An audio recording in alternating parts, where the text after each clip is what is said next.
Hello साथीहरु नमस्कार। OnePix नेपालको फेसबुक पेज र युट्युब च्यानलमा तपाईहरुलाई हार्दिक स्वागत छ आजको नयाँ एपिसोडमा। साथीहरु सदाको झै अघिल्लो भिडियोहरुमा चाहिँ आजको एपिसोडमा म लिएर आएको छु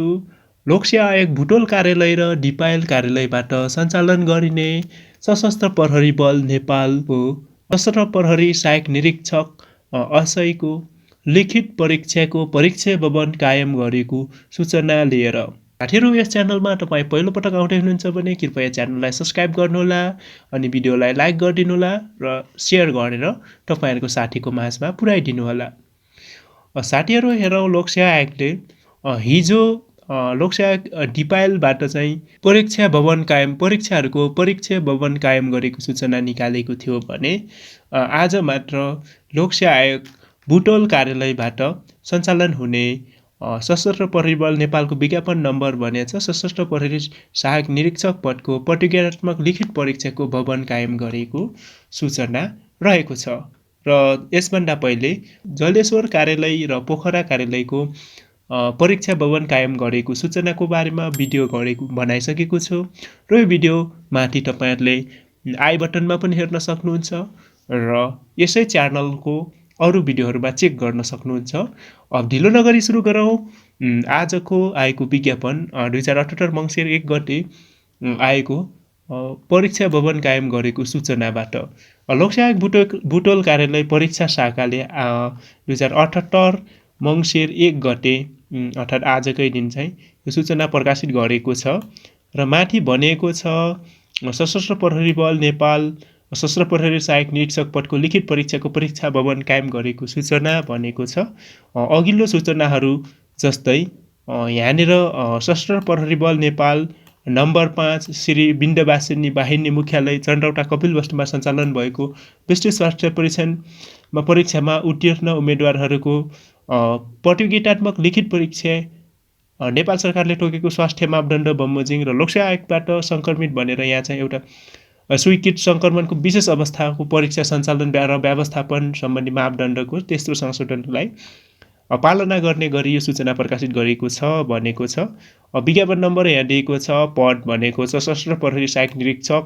र त्यसपछि परीक्षाको कार्यक्रमहरू अल नेपालभरिकै सबै परीक्षा केन्द्रहरूबाट हुने चाहिँ एकै दिनमा रहेको छ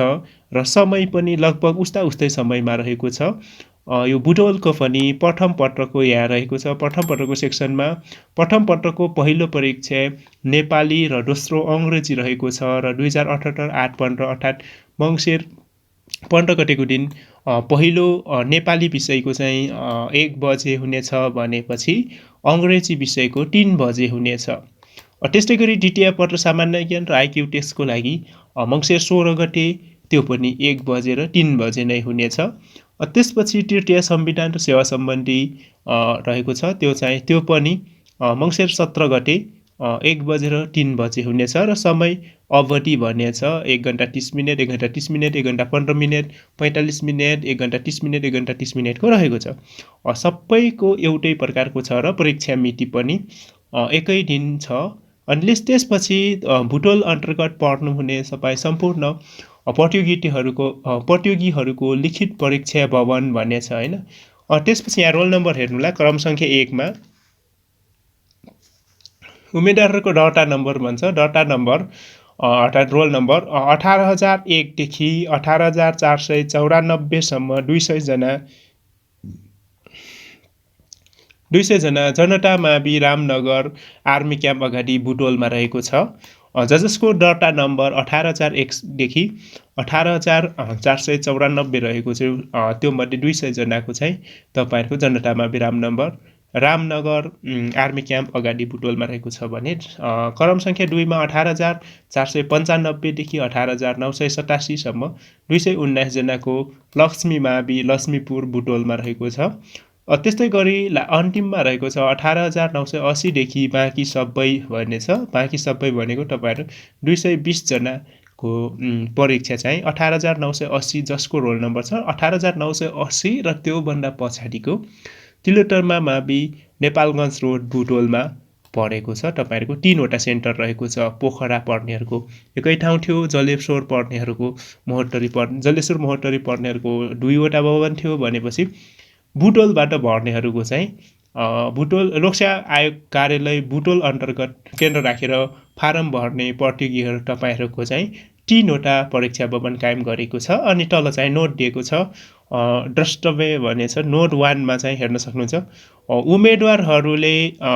कालो मसी भएको डट पेन वा कलम मात्र प्रयोग गर्नुपर्ने छ यो सबै सूचनाहरुमा त्यही भनिएको छ कतै कतै मल्टिपल चोइस क्वेशनहरुको एन्सर दिने बेला कीमा चाहिँ क्यापिटल एबीसीडी बाहेक अरु स्मल लेख्यो भने त्यो एन्सर मान्य हुने छैन भनेछ अब यो चाहिँ एक्जाम अगाडि चाहिँ 1 घण्टा अगावै भनेछ सबै परीक्षाहरुको चाहिँ तपाईले परीक्षाहरु दिइराख्नु भएको छ सबै परीक्षाहरुको नियम यही हुन्छ र अहिले चाहिँ मोबाइल फोन इलेक्ट्रोनिक डिभाइस लैजान निषेध गरेको छ भन्छ अनि त्यसपछि यो लोकसेवा आयोगको अहिले चाहिँ यो नेपाल भण्डहरु पछिल्लो समयमा नेपाल भण्डहरु पनि भइरहेको छ त्यसलाई मध्यनजर गरेर एउटा राखेको छ परीक्षा सञ्चालन हुने दिन अप्रत्याशित बिदा पर्न गएमा पनि आयोगको पूर्व सूचना बिना निर्धारित कार्यक्रम अनुसार परीक्षा भवन स्थगित हुने छैन परीक्षा कार्यक्रम स्थगित हुने छैन भनेछ अनि एउटा हाइलाइट गरेर दिएको छ नोट नम्बर 5 मा परीक्षामा सम्बन्धित निकायबाट जारी भएको प्रवेश पत्रसँगै आफ्नो नागरिकता भनेछ प्रवेश पत्र भनेको तपाईहरुले चाहिँ यो पहिले चाहिँ भेरिङ टेस्ट फिजिकल टेस्टहरु दिने बेला एउटा प्रवेश पत्र जारी गरेको लागि लिखितको लागि त्यो प्रवेश पत्र अनिवार्य लिएर जानुपर्ने छ र आफ्नो नागरिकता भन्छ नागरिकताको ओरिजिनल कपी बोकेर जानु होला वा नेपाल सरकारबाट जारी भएको फोटो सहितको कुनै सक्कलै परिचय पत्र अनिवार्य रूपमा लिएर आउनु पर्ने छ भन्छ यसमा चाहिँ नेपाल सरकारबाट जारी भएको फोटो सहितको परिचय पत्र भनेको तपाईहरुको के हुन्छ ड्राइभिङ लाइसेन्स हुन सक्छ पासपोर्ट हुन सक्छ त्यसपछि तपाईहरुको भोटर आइडी कार्ड होला हैन जुन जुन नेपाल सरकारबाट जारी परिचय पत्रहरु तपाईको परिचय खुल्ने फोटो सहितको परिचय खुल्ने नेपाल सरकारबाट जारी परिचय पत्रहरु लैजान सक्नुहुन्छ अनि यो चाहिँ 2 मा चाहिँ यो कोभिड संक्रमणबाट सुरक्षित रहन परीक्षार्थीले अनिवार्य रूपमा पालना गर्नुपर्ने थप विषयहरु भनेको छ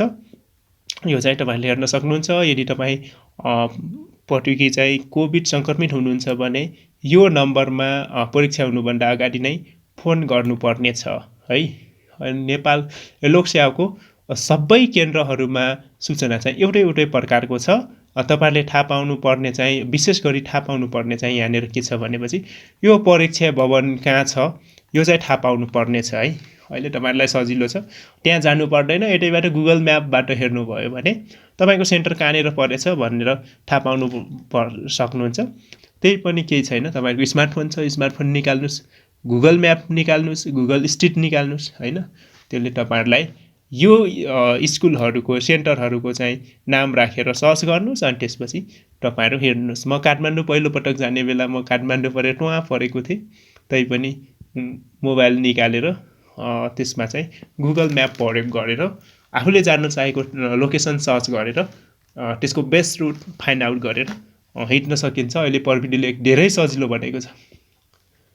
यसै गरी ढिलो नगरी एपीएफ को मैले हिजो अल्छी गरेर भिडियो बनाइन लोकसेवा आयोग महेन्द्रनगर कार्यालयले सञ्चालन गर्ने परीक्षाको पनि यो चाहिँ हिजो प्रकाशित भएको थियो कार्तिक 30 गते यसमा पनि सूचना निकालेको छ सूचना सेम छ तर तपाईको चाहिँ के छ यहाँ चाहिँ 7 नम्बर के हुन्छ वैद्यनाथ वाहिनी मुख्यालयमा भर्ना छनौट शाखा अटरिया कैलालीबाट लिखित परीक्षाका लागि छनौट भएको उम्मेदवारहरूको भनेछ अरु चाहिँ सेम छ अनि त्यसपछि परीक्षा डेट मिति पनि तपाईहरुको सबैको सेम छ